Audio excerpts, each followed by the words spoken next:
Assalamualaikum warahmatullahi wabarakatuh. Hadir lagi program Punggung-Panggung CMTV, Chandra Malik Televisional, Televisi Channel.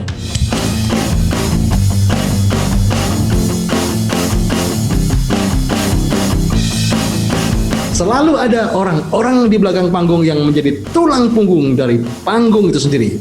Kita akan undang seorang profesional di dunia media, concern terhadap musik dan dunia pertunjukan pada umumnya, sudah berpengalaman berbagai media, tidak hanya nasional tapi juga internasional. Adib Hidayat.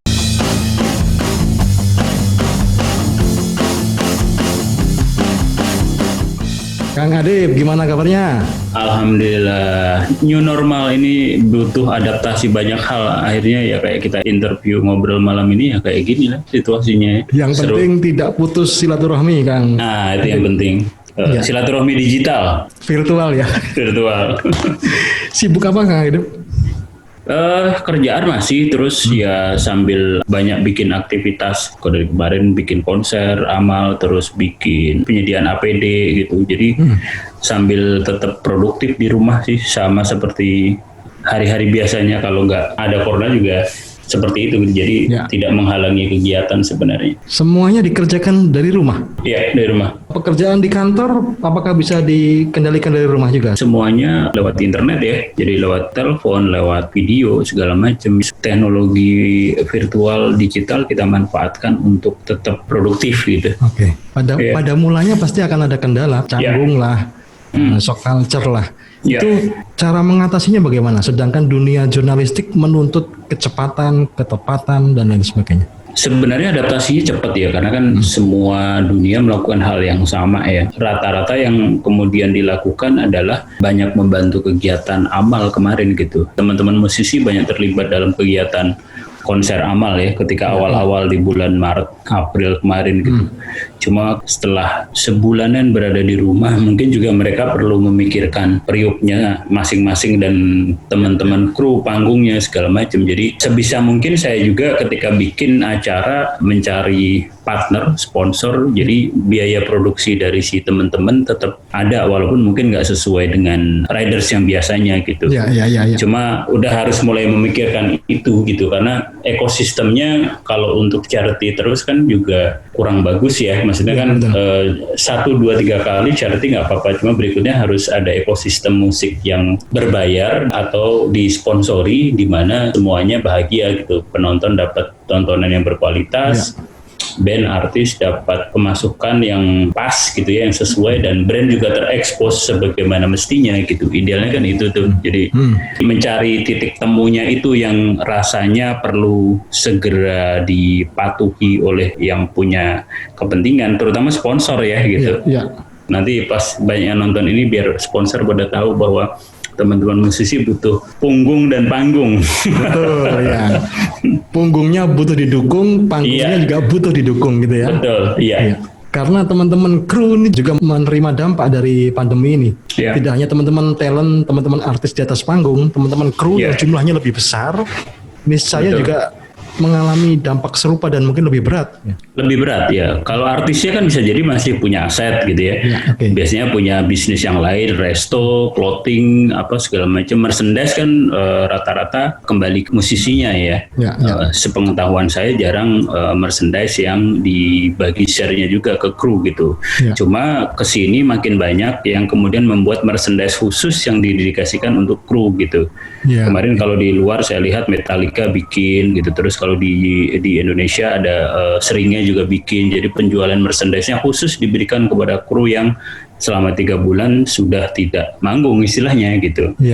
Kayak gitu. Jadi ini charity-nya juga mengarah kepada teman-teman kru, Mas. Ketika awal banget itu sama narasi ya, Najwa Shihab waktu itu ngajak gitu. Waktu itu masih diperuntukkan untuk tenaga kesehatan. Cuma alhamdulillah dapatnya awalnya 9 miliar, kemudian jadi 13 M kalau nggak salah gitu. Pada akhirnya teman-teman panitia menyepakati untuk tidak hanya membagi ke tenaga medis, tapi juga ke banyak pihak yang terdampak. Di antaranya kru-kru band, terus pengamen jalanan yang di bawah asuhan Andi Malewa itu, Institut Musik Jalanan, karena banyak cerita yang teman-teman musisi jalanan terutama yang tunanetra ya, yang tidak bisa melihat itu yang sangat terdampak gitu. Sampai sempat baca postingan yang di-share sama Andi itu sangat terenyuh gitu, salah satu musisi jalanan itu bilang bahwa dengan kita tunanetra aja ini sebenarnya sudah cobaan Tuhan. Jadi kayak aduh. Semacam Jadi, sudah jatuh tertimpa tangga lagi ya. Nah betul, jadi akhirnya diberikan kepada yang terdampak itu gitu. Nah kemudian bikin juga dengan banyak pihak kemarin, alhamdulillah publish di 6 stasiun TV secara langsung, tapi semuanya produksinya dikerjakan di rumah masing-masing gitu. Teman-teman artis yang terlibat juga diberikan pengganti produksi dan sebagian besarnya tetap didonasikan gitu.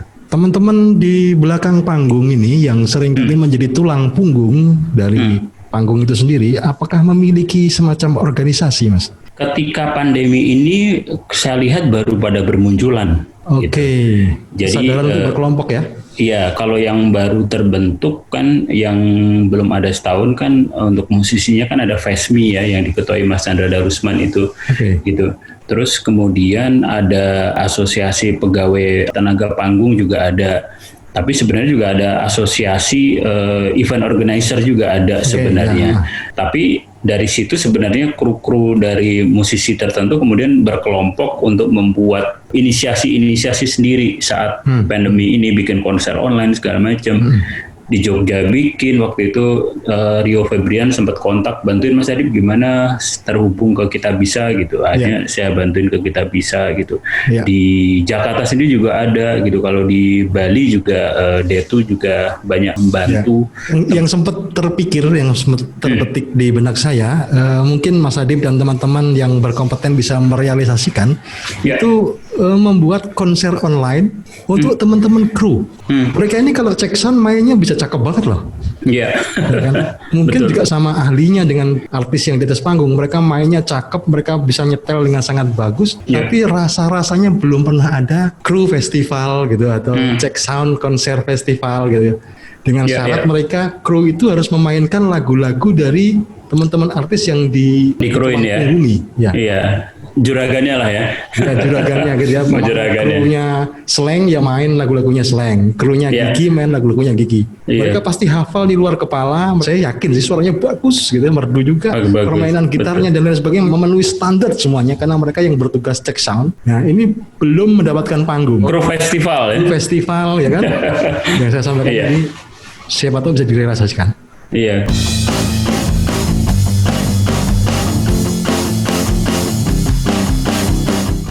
Assalamualaikum Gus Chan. Temanya menarik sekali, punggung panggung. Unik temanya, topiknya sangat menarik karena biasanya orang hanya ngomongin panggungnya, ini kita ngomongin punggungnya. Jadi gini, kalau menurut saya untuk sampai di atas panggung itu panggung harus diri dulu. Jelas berarti kalau diri itu butuh banyak orang, butuh tenaga ahli, expert di bidangnya untuk membuat sebuah panggung dan baru kita bisa ada di atas panggung, melakukan aktivitas di atasnya. Ngomongin selain masalah panggung ya tentunya kontribusi banyak orang di sini buat sampai naik di atas panggung itu. Ternyata buat saya, buat profesi saya sebagai seorang musisi banyak sekali yang ngasih patungan energi lah, kalau bahasa saya tuh kayak di sini banyak peran orang-orang penting seperti keluarga, ada anak, ada istri itu sangat berperan dalam karir profesi saya. Selain mereka juga menyumbangkan banyak berbagi waktu, tenaga, dan doa pastinya. Tentunya ya menambah keberkahan lah buat sebuah pekerjaan yang saya geluti selama ini.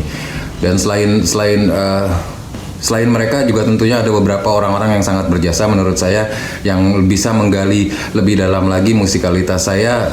Ada seorang produser musik yang selalu bisa mengangkat lagi lagu-lagu yang misalkan saya tulis menjadi lebih menarik, menjadi lebih proporsional ketika untuk diedarkan, untuk didengarkan.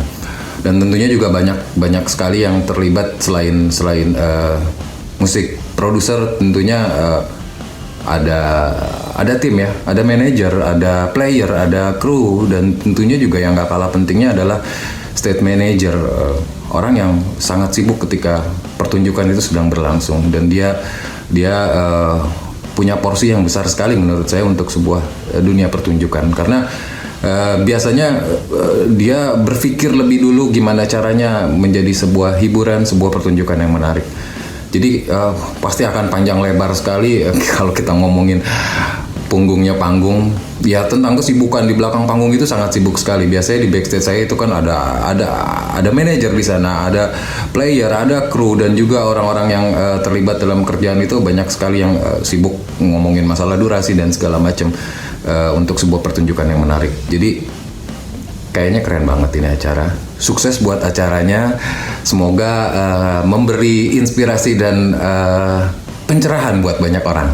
Amin. Sukses Gus Chan. Terima kasih. Mereka berjuang agar kita menang.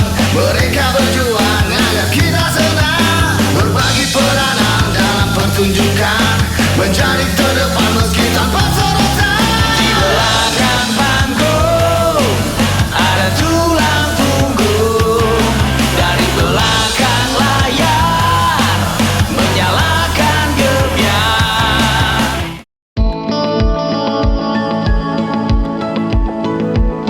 Jarum coklat saat tepat, saat melepas gundah hati. Hanyut dibuai rasa tak senang mengenang hati puas. Jarum coklat saat santai larut dalam malam.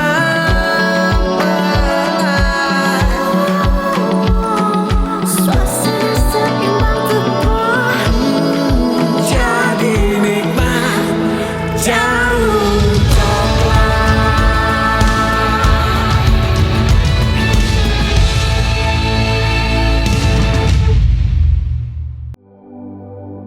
Disebabkan oleh cinta,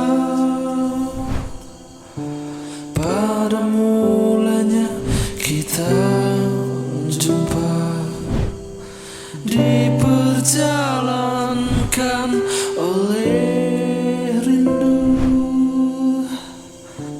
Pada akhirnya kita menyatu. Perpisahan itu sementara, justru menguatkan rasa.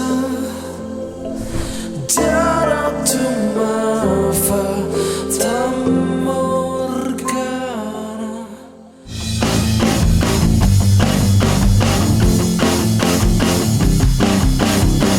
Kalau menurut Mas Adit, jasa-jasa teman-teman di belakang panggung ini kalau bisa di breakdown, kira-kira apa saja, Mas?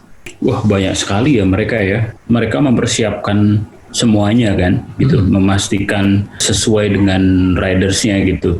Ya. Baik teknis atau non teknis gitu. Jadi ketika mereka nggak ada job manggung ya otomatis harus balik setir ke pekerjaan-pekerjaan lain yang mungkin tidak berhubungan dengan pekerjaan Ya. biasanya gitu. Tapi kalau ngomongin seberapa penting mereka, ya mereka itu sangat penting sekali gitu untuk kelangsungan sebuah pertunjukan gitu ya. Bagaimana memastikan senarnya terpasang dengan rapi, drum setnya sesuai dengan yang dibutuhkan, Ya. kesesuaian rider sound system di panggung apakah aman apa tidak gitu. Monitor aman atau tidak? Iya, monitor segala macam, kiri kanan segala macam, berbahaya nggak buat si artisnya, kabelnya nyetrum nggak segala Ya, macam. Bisa jadi mereka yang berhak untuk ini kondisinya nggak aman nih di lapangan nih, jangan dulu di hotel dulu deh segala Jadi macam. rekomendasi mereka ini paling penting dijadikan acuan ya, Mas ya, sebelum artis itu hadir di tengah audiens ya. Iya, betul. Kalau misalkan ngomongin luar negeri, itu pernah kejadian Guns N' Roses konser di Jakarta, Ya. itu sampai nggak jadi main karena krunya bilang bahwa ini panggungnya nggak sesuai nih gitu. Pada akhirnya mereka mau berkompromi dipindahkan panggungnya. Oke. Waktu itu dari Senayan sampai dipakai ke Mace waktu itu di Ancol gitu. Untungnya Mace waktu itu sehari sebelumnya dipakai Sting, jadi masih aman alatnya. Sepenting itu gitu untuk memastikan jalannya sebuah pertunjukan jalan dengan baik dan benar gitu. Sepenting itu perannya, tapi apakah penghargaan bagi teman-teman belakang panggung ini sudah selayaknya diberikan? Sudah Ya. adakah penghargaan di Anugerah Musik contohnya terhadap teman-teman kru? Belum ada ya kalau Nah, saya ini lihat. perlu mungkin untuk- dipikirkan juga Mas Adit, karena Mas Adit Betul. sangat kompeten di situ. Iya, Kalau di iya. dunia perfilman kan semua nama disebutkan di credit title gitu ya. Sedangkan Betul. di musik kan tidak ada wahananya. Mungkin di video musik juga tidak disebutkan ya. Tidak ada wahana untuk memberi penghargaan yang layak bagi mereka. Ada penata musik terbaik di film, penata cahaya gitu, penata ini dan itu, sedangkan di anugerah musik apakah sudah ada? Kalau di musik lebih kepada produksi sebuah rekaman ya. Kalau Oke, bukan produksi pertunjukan ya. bukan pertunjukan. Kecuali kemudian karya itu ada dinilai berdasarkan materi live-nya. Oke. Jadi misalkan Gigi live di Bandung misalkan. Ya. Nah, sound engineer yang meracik ketika konser itu, ketika album itu masuk ke dalam penilaian, misalkan itu bisa masuk bahwa dia menjadi best sound engineer atau best mixing mastering ketika album itu direkam live gitu ya. Tapi ketika untuk dunia showbiz itu memang sepengetahuan saya sih tidak ada penghargaan khusus ya kepada, katakanlah misalkan kepada stage manager terbaik gitu, diberikan kepada Asti Wenda gitu, diberikan kepada Inet Limena, diberikan kepada siapa lagi, banyak nama yang sangat sering dalam sebuah pertunjukan gitu. Ya rasanya ini bisa menjadi masukan bagus karena gini Mas, ketika nggak adanya data yang bisa dihitung oleh Pollstar itu biasanya adalah sebuah asosiasi di luar sana yang mendata berapa jumlah tiket terjual, berapa jumlah penonton, kemudian di akhir setiap bulan tuh dia bikin ranking tuh. Ya. Oh, nomor 1 Beyonce, nomor 2 Lady Gaga. Oke. Beyonce yang nonton di hari itu sekitar 150.000 dengan mendapatkan pemasukan 10 juta dolar misalkan gitu. Nah, ketika pandemi ini kan nggak ada data yang bisa dihimpun. Ya. Nah, si Pollstar kemudian membuat pendataan berdasarkan live streaming teman-teman artis yang membuat pertunjukan secara live. Betul ya. Jadi disitulah dihitung akhirnya gitu. Kayak per hari ini yang masih paling juara 1 itu show-nya si David Guetta ketika bikin show di Miami kalau nggak salah, dengan tata panggung yang keren, siang-siang di pinggir pantai ya, dengan visual yang drone dari atas, itu menjadi salah satu yang paling banyak ditonton karena saingannya kan cuma di kamar, di studio kan. Nah, dia bisa di outdoor itu. Ya, Cukup ya. berani juga kemarin itu. Nah, itu menjadi list baru. Nah, kalau ternyata itu nanti ke depannya konser online ini bisa menjadi salah satu alternatif menu, berarti kan ada orang-orang yang terlibat di situ ya. Betul, ya. Orang-orang Bisa yang menjadi terlibat di situ. kategori baru ya Mas ya? Ya, bisa kategori baru gitu. Live streaming atau mungkin pandemi juga menyadarkan kita pada konten digital Mas. Ya, Teman-teman ya. yang pada awalnya sudah besar di panggung tapi belum memiliki YouTube channel, kemudian mereka mulai YouTube channel, mulai bikin video klipnya dengan lebih serius, Ya. perhatikan konten digital, membuat konten-konten lain yang untuk bisa tetap menghadirkan sosok mereka ke tengah-tengah masyarakat, ke tengah-tengah fansnya Ya. melalui virtual attachment gitu ya. Itu Ya. bisa menjadi kategori menarik sepertinya di anugerah Ya. musik berikutnya. Karena Ya. siapa tahu dengan anugerah ini ada daya tarik tertentu yang teman-teman kemudian mau bangun, bangkit lagi dan hadir lagi di tengah penonton-penontonnya. Betul. Ya, karena kalau kita perhatikan kan sebenarnya semuanya lagi adaptasi ya, Mas. Ya. Musisinya juga, industrinya juga, sponsornya juga gitu ya, penontonnya juga. Pada akhirnya kan semuanya dipaksa untuk berada di depan layar handphone, laptop, dan TV-nya masing-masing. Pada akhirnya semuanya berpikir keras bagaimana menghasilkan menu pertunjukan yang menarik, yang tidak hanya gitu-gitu aja gitu. Saya ingat sekali ketika ngajak Mas Iwan Fals gitu, karena dia ikut, kalau nggak salah yang saya bikin 2 kali, yang pertama sama narasi dia ikut, dia masih merasakan errornya teknologi gitu. Betul. Jadi kayak aduh suaranya sember segala macam. Ya, Yang kedua yang kami bikin dengan salah satu platform tiketing juga, dia ikut juga. Dia tampil sama Mbak Yos sama Raya anaknya, sama mengalami kendala waktu itu di Instagram Live. Ya, Wah ini ya. banyak yang harus diadaptasi ya Dip gitu. Iya Mas gitu. Nah habis itu dia banyak di brand-brand lain sampai kemarin ngelihat salah satu BUMN menyeponsorin konsernya dia di rumah. Ya. Itu sudah di panggung rumahnya yang gede itu. Oke. Dan di belakangnya udah pakai visual artis, pakai e-signing gitu. Jadi Oke, ya. kemasannya jadi keren walaupun tampilin di YouTube nggak ada penonton, tapi ini Mas Iwan akhirnya adaptasi nih dari Ya, Instagram Live, terus kemudian bisa memindahkan itu ke atas panggung dan membawa sponsor gitu. Jadi Ya. semuanya butuh adaptasi. Di sini sebenarnya dituntut tidak hanya artisnya tapi manajemennya, Mas ya. Manajemennya Karena juga. yang berpikir bagaimana yang biasanya mereka mencarikan atau menunggu job dari IO atau sponsor, sekarang mereka dituntut untuk berkreasi, berjejaring, dan akhirnya bisa membuat kemasan pertunjuk yang dengan segala macam keterbatasannya tapi bisa jalan gitu.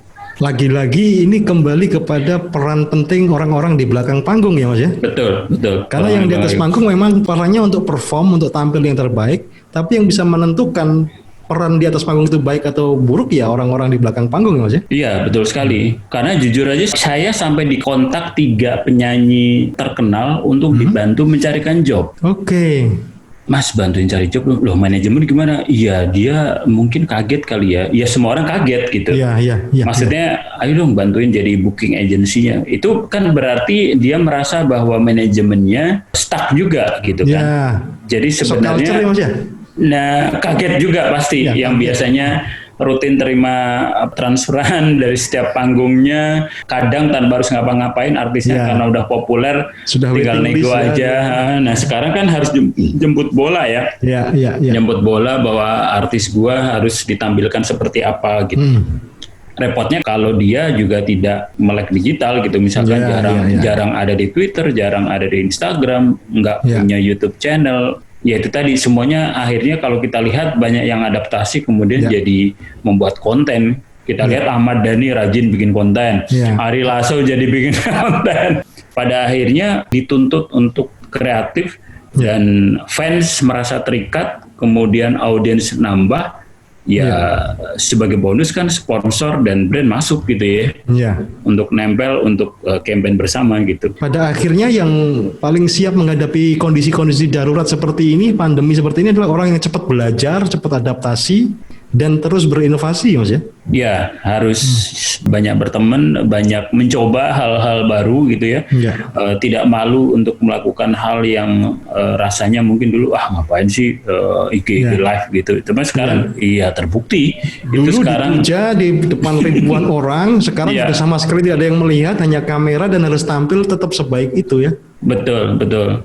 Orang tidak lagi mungkin terlalu fokus nonton TV ya.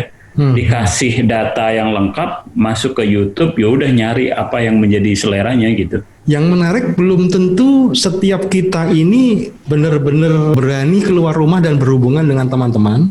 Ya. Ada juga yang memilih untuk di dalam rumah dan memaksa diri untuk bekerja padahal tidak punya sumber daya manusia yang cukup. Harus melibatkan keluarga. Ya. Mungkin istri menjadi kamera personnya. Iya. Ikut bantu lightingnya, anak-anak yang sudah cukup usianya mungkin dilibatkan untuk setting ruangan dan lain sebagainya. Ini bagaimana adaptasi keluarga menjadi bagian dari pekerjaan utama pencari nafkah? Iya sih, pada akhirnya kayak tadi cerita ke Iwan Fals gitu ya, sampai akhirnya Cikal aja yang akhirnya mengoperasikan kamera gitu. Mbak Yos ikut megang gitar, ikut nyetemin gitu, Raya ikut main bass kalau nggak salah gitu. Ya, Tapi ya. akhirnya ya malah menjadi menu pertunjukan tersendiri gitu, yang Ya. intim yang mungkin tidak pernah didapatkan selama ini dari panggung-panggungnya Iwan Fals gitu. Iya. Karena banyak musisi yang jujur kemarin juga sangat strict gitu ketika kami bikin banyak konser amal yang melibatkan TV, tim produksi mau ke rumah, aduh jangan deh, saya bikin aja gitu. Saya bikin Khawatir aja ya? nanti khawatir nanti kalian edit aja, nanti dibantu anak-anak sama istri di rumah atau sama suami di rumah gitu. Pada akhirnya mereka banyak belanja online kan, alat-alatnya, mic-nya, lampu segala macam gitu, yang mungkin kemarin nggak punya, akhirnya pada belajar ya udah jalan gitu. Ini justru menunjukkan bahwa sesuatu yang memang memiliki ikatan genetik, punya pertalian darah, menuruni bakat dari kedua orang tuanya sehingga kemudian mendapatkan momentum untuk belajar ya Mas ya. Ya, Production semua ya. Betul. Jadi kedekatan dengan keluarga jadi terbentuk gitu untuk membuat apa ya gitu. Iya, Wah, iya. jadi apa sih gitu. Kita jadi sering banyak ngobrol dan akhirnya bisa mencari solusi gitu. Karena Iya. kalau kita lihat sebenarnya yang mereka lakukan juga sama dengan yang kita lakukan dengan bekerja, memanfaatkan Zoom, memanfaatkan Google Meeting, memanfaatkan email untuk berkomunikasi dengan guru dan temennya, kita dengan rekan kerja, kalau buat musisi dengan fansnya gitu, sebenarnya sama aja mediumnya gitu, tinggal bagaimana itu membuat kemasan yang menarik. Makanya beberapa ada yang bikin series keluarga gitu kan. Ya, ya. Kayak gitu. Satu pertanyaan terakhir, Mas. Kira-kira batas-batas apa saja yang harus ditentukan ketika dunia pekerjaan kita sudah kita kerjakan dari rumah? Bagaimana menghargai privasi keluarga ketika kemudian keluarga juga dilibatkan dalam pekerjaan profesional itu? Bersedia sih pasti bersedia gitu. Ya. Cuma kita juga paham juga kadang mereka juga butuh waktu untuk sendiri, waktu untuk me time. Kalau misalkan istri saya lagi suka bertanam macam-macam gitu. Ya, ya. Anak-anak lagi suka, yang pertama lagi suka gambar gitu. Ya. Yang kedua lagi suka ikut les menulis gitu. Menulis. Pada akhirnya jadi punya kesibukan masing-masing. Ketika jamnya bentrok, sebenarnya kan dituntut bantuin ayah ini dong. Tapi pada akhirnya kan ada batasan-batasan yang Ya, kita ya, harus tahu diri kapan minta bantuan, kapan melakukan sendiri gitu kan. Ya. Jadi perlu ada garis yang jelas yang bisa didiskusikan, mana yang bisa menjadi privacy, mana yang enggak gitu. Makin bagus kalau ternyata kemudian mereka juga mendapat apa ya, kalau misalkan ngomongin fee gitu, ini ada nih dari kemarin, ini Iya, bagi betul, ya, betul, kayak gitu-gitu. Jadi profesional ya. profesional bertumbuh nih. bersama. Betul. Jadi mereka juga merasa bahwa seru juga nih akhirnya dapat pemasukan buat uang jajan, beli Iya, barang-barang iya, yang iya. mereka suka kayak Ya. gitu. Seringkali pada akhirnya sinyal Mas yang jadi masalah ketika semuanya sekarang Betul. daring atau online, Betul. virtual Iya. gitu. Iya. Gimana kita menyiasati itu, Mas? Artinya seringkali tantangannya ketika live streaming akan putus-putus. Kalau Putus-putus. typing mungkin masih bisa diakalin dengan editing ya. Kalau live Iya, streaming kalau live. mengatasi, padahal musik membutuhkan presisi yang luar biasa. Continue ya. Iya. Kemarin belajar dari narasi juga, narasi. Jadi mereka bagus ketika sebelum melakukan sesi talk show gitu, mereka berkunjung ke masing-masing artis atau narasumber untuk dicek kekuatan internet di rumahnya masing-masing. Iya, iya. Ketika dia tahu bahwa provider ini di rumahnya ini di Bogor parah nih, Iya, mereka iya, kirim modem akhirnya. Kelihatannya sekarang kita perlu berpikir seperti itu, yang mungkin biasanya di rumah kita pakai provider tertentu, Ya. untuk handphone pakai 2 provider yang berbeda, mungkin kita juga perlu butuh modem sekarang untuk jaga-jaga, misalkan lagi handphone mati, internet di rumah mati, ya itulah akhirnya menjadi solusi gitu. Yang dulu mungkin kita udah nggak butuh lagi ya, tapi ternyata teman-teman di TV itu masih menggunakan itu sebagai sarana untuk Penguat sinyal ya. penguat sinyal. Ketika narasumbernya didatengin nggak kuat, mereka kasih ini aman kok ini, gitu kayak Iya, gitu. iya. Itu mungkin salah satu tips. Semua orang kan se-Indonesia lagi memakai internet ya, jadi jaringannya Sedunia bahkan ya. dunia. Iya. Artinya saat ini momentum ketika kita bisa menjadi tulang punggung bagi panggung siapapun, termasuk panggung kita sendiri ya Mas ya, karena melibatkan orang-orang terdekat kita dan jejaring kita lebih luas ya. Cuma ada yang kurang, Mas. Apa itu? Kan kita lagi bicara punggung-panggung nih. Maksudnya ada orang-orang yang berjasa di balik layar gitu. Nah, Ya. termasuk orang media ya, wartawan, jurnalis dan sebagainya. Ini yang perlu diekspor juga. Apa yang Kang Adip dan rekan-rekan lakukan untuk mensupport para talent gitu ya. Ada pertanyaan tambahan, silakan Kang Adip dijawab. Oke, karena saya selama ini berkecimpungnya di dunia musik gitu ya, support yang paling maksimal kami berikan dari zaman dulu juga di media sebelumnya di Rolling Stone gitu ya, pemberitaan yang pasti, bagaimana memilih konten yang menurut kami di redaksi bisa diberitakan supaya audiensnya jadi jauh lebih tahu siapa sih si musisi ini, si artis ini gitu. Oh, ini dari musisi dari Medan nih, bandnya namanya Pijar gitu. Oh, ini ada duo world musik dari Jogja namanya Senyawa gitu. Atau misalkan dari Bali lagi heboh ada duo eksperimental musik elektronik dengan menggabungkan musik Jawa dan Bali, ada Geber Modus Operandi gitu yang tahun depan mau main di Primavera Sound gitu, Spanyol gitu. Jadi memberitakan hal-hal seperti itu, prestasi-prestasi atau musik-musik yang menurut kami memiliki kualitas gitu, terutama yang dari daerah ya, karena kadang teman-teman daerah itu keterbatasan untuk menjangkau, atau menjangkaunya sebenarnya mudah, cuma mungkin tidak tahu orangnya gitu. Tapi dengan adanya internet, dengan adanya Twitter, Instagram, segala macam sebenarnya sangat mudah dijangkau gitu ya. Rata-rata mereka sudah sangat hafal ketika merilis karya lewat semua platform musik. Cuma kadang hanya berhenti di situ. Rata-rata mereka bingung untuk diapain ya, rilis mah rilis aja gitu, keren mah ya yang bilang keren ya lu sama temen-temen lu doang gitu. Tapi bagaimana caranya supaya itu sampai ke audiens lebih luas, tentunya dengan karya yang bagus, dengan audiens sosial medianya mereka, dan juga bantuan dari teman-teman media yang ikut membantu memberitakan, menggali lebih jauh dari sisi-sisi kreatif, latar belakang lagu ini tercipta, album ini tercipta, segala macam, makna di baliknya apa, segala macam kayak gitu. Jadi hal-hal seperti itu yang rasanya banyak dilakukan oleh teman-teman jurnalis media lain ya. Tidak hanya musik tentunya, tapi juga dengan wilayah berkesenian yang lain, di tari misalkan, di film misalkan juga gitu. Itu salah satu yang membuat mereka bisa menjadi lebih dikenal publik. Sekarang banyak pertanyaannya, kadang audiensnya si artis sama audiensnya si media kadang lebih gedean audiens si artis sekarang gitu, kalau mau jujur, iya kan? Kadang kan suka ditanya gitu, wah followernya Billboard berapa, cuma 190.000 gitu. Sok dibandingin sama followernya Raffi sama Gigi kan sampai 43 juta gitu kan. Cuma kan di media itu kan mereka butuh kadang stempel atau statement gitu ya. Ketika sudah diberitakan oleh media tertentu, oleh CNN misalkan, oleh Metro TV misalkan, oleh Kompas TV misalkan, itu ada bobot lebih yang membuat mereka menjadi lebih pede gitu. Itu perbedaan mendasar antara sosial media dengan mass media ya Mas ya? Betul, jadi makanya kayak film-film di Hollywood kan selalu nempel review-review dari media luar kan. Kata Variety berapa bintang, kata Rolling Stone berapa bintang, Entertainment Weekly berapa bintang. Mereka kayak butuh statement. Begitu juga di film di Indonesia ya. Mereka banyak naruh kutipan-kutipan review dari media-media itu untuk menjadi pancingan supaya orang pengen nonton. Ya, endorsement. Walaupun kemudian juga bersanding tuh, sampingnya Kompas misalkan ada Gading Martin, harus nonton. Kata Soleh Solihun, harus wajib nonton. Jadi memang sudah bersaing dengan pelaku-pelaku atau orang-orang individu yang audiensnya melebihi medianya. Gitu. Sekarang Mas, kalau kondisi pandemi seperti ini, kalangan media melihat trennya teman-teman ini masih tetap berkarya dalam artian melahirkan lagu-lagu baru, atau hanya berpikir tentang bagaimana bertahan hidup?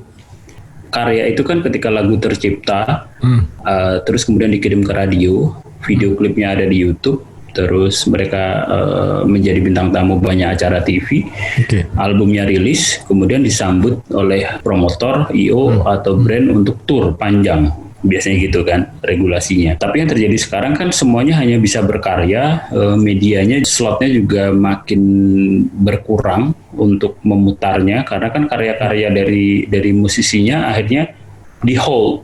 Banyak yang ditunda dulu karena ngapain gue rilis karya, gue nggak bisa promo nih gitu. Kan biasanya satu lagu kan butuh 5-6 bulan tuh untuk promo tuh. Kalau di Indonesia aja harus keliling dulu tuh ke radio gitu. Jakarta aja nggak cukup seminggu kan keliling radio Jakarta, habis itu baru ke Bandung. Nah ketika ngerilis itu mereka harus berhitung ketika gue nggak bisa promo nih, cuma bisa secara digital gitu. Jadi kadang banyak juga yang menahan untuk tidak mengeluarkan dulu. Tapi ketika mereka lihat ini kok panjang ya pandemi ini, ditunggu di Maret, paling April nanti, kok April masih, April Mei, aduh, kok Juni harus masih. Harus menemukan cara baru untuk mendapatkan karya pada akhirnya ya. Kalau mereka nggak mengeluarkan apa-apa kan akhirnya publik juga lupa kan, aduh, kok nggak ada lagu barunya sih ini. Akhirnya mereka mengeluarkan karya, ya salah satu tujuannya, yang pertama pasti ya musisi harus berkarya ya, tapi yang kedua, walaupun pandemi ini yang tadinya awalnya mereka mau menahan hold dulu, tapi ya ngelihat situasi dan kondisi seperti ini ya harus sudah dirilis aja. Dan bagaimana kemudian itu menjadi strategi baru, walaupun mungkin tidak maksimal cara promosinya, tapi paling enggak mereka harus tetap continue dan namanya beredar, dan syukur-syukur sebagai bonus lagunya menjadi hits gitu kan. Ya, ya. Karena ketika mereka melihat kok di masa pandemi tetap aja ada yang viral gitu ya, lagu-lagu yang viral tiba-tiba melejit gitu.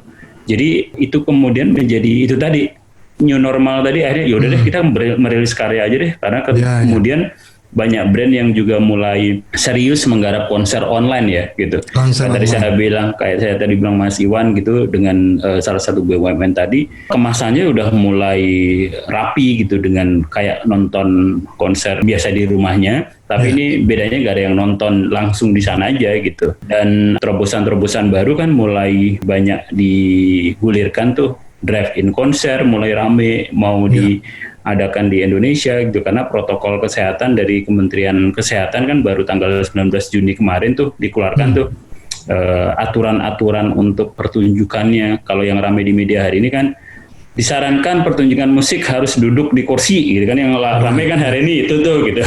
Cuma kan sebenarnya banyak tuh yang bisa dibaca ya dari protokol kesehatan yang dikeluarkan Kementerian Kesehatan untuk semua subsektor itu gitu. Tipikal komunikasi antara teman-teman artis yang di atas panggung dengan teman-teman yang di belakang panggung.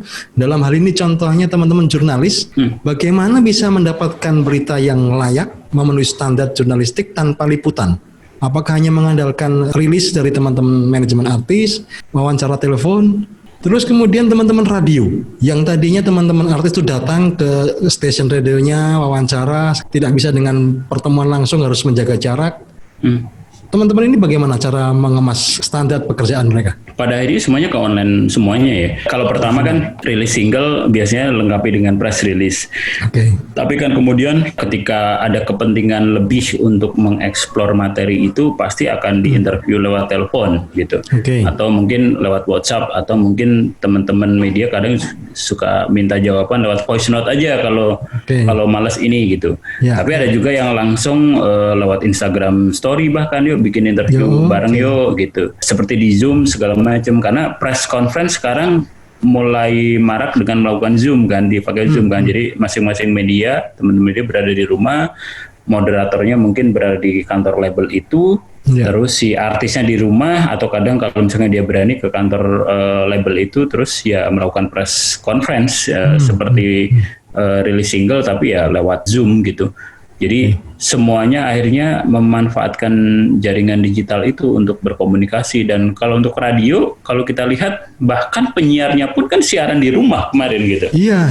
Baru tanggal 15 Juni kemarin mereka baru pada berani keluar gitu. Kayak kemarin lihat teman-teman di Mahaka gitu, tanggal 15 baru mulai masuk semua, akhirnya pakai face shield kan siaran gitu dalam satu ruangan gitu. Tapi sebelumnya ya sama dengan apa yang kita lakukan hari ini gitu, interview lewat Zoom, pakai Google Meeting, pakai telepon segala macam gitu. Oke Di, apalagi Di? Cukup ya. Terima kasih Ardi Atap sudah bergabung dengan pertanyaan yang menohok mengingatkan kita. Terima kasih Mas Adib. Siap Mas Andra, sukses selalu. Salam hangat untuk keluarga. Pada akhirnya siapapun bisa menjadi orang-orang di belakang panggung dan menjadi tulang punggung dari panggung itu sendiri. Bahkan keluarga kita. Profesionalitas adalah sesuatu yang tidak bisa ditawar. Namun jangan sampai menggadaikan privasi. Kembali lagi nanti dalam program Punggung-Panggung CMTV pada kesempatan berikutnya. Wassalamualaikum warahmatullahi wabarakatuh. Menyalakan gebiar.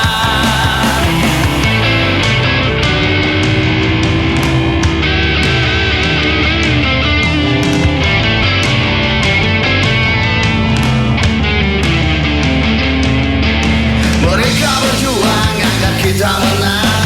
Mereka berjuang